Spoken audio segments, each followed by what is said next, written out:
നിനക്കറിയാമല്ലോ എന്റെ ലാസ്റ്റ് ഓണമായത്. ചുമ്മാ ഇത് പിടിച്ചായിരിക്കണം, കളിപ്പിക്കരുത്. എടാ, ഇത് പിച്ച. വരുന്ന പക്ഷെ ഞാനുണ്ടോ ഇല്ലയോ എന്ന് അറിയാൻ പറ്റുമോ? അതാ പറഞ്ഞ കളിപ്പിക്കരുത്. അത് തന്നെയല്ല, ഈ വീട്ടിൽ നമ്മുടെ അപ്പൂപ്പന്റെ സ്വർണ്ണക്കിണ്ടി ഇരിപ്പുണ്ട്, ഒരു പെട്ടിക്കകത്ത്. ഞാൻ അറിഞ്ഞു. അതുപോലെ സ്വർണ്ണ തളികകളെല്ലാം ഇരിപ്പുണ്ട്. എന്റെ കൊച്ചുമക്കളെല്ലാം വന്നു കഴിഞ്ഞാൽ അവർക്ക് ഞാൻ അത് കൊടുക്കും.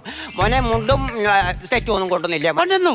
അമ്മമ്മയ്ക്ക് മുണ്ട് സെറ്റ് ഞാൻ ഒരു ശകലം അടിച്ചിട്ടുണ്ട് കേട്ടോ, കുഴപ്പമില്ലോ. കുഴപ്പമില്ല, നീ ആ സെറ്റ് മുണ്ടും ഞാൻ നാട്ടെ. എന്നാ ഇതാ സെറ്റ് മുണ്ടും.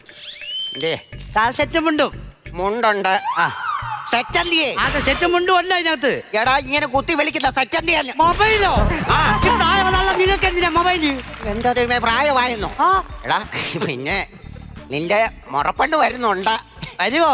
നിന്റെ എന്നെ കളിപ്പിച്ച ഈ വിഗ് വലിച്ചാൽ തോട്ടിക്കളയും. കളിപ്പിക്കൊന്നല്ല. വരുവോ? ഭർത്താവ് കൊണ്ടുകൂടെ. അയ്യോ, അത് എന്തായിരുന്നു?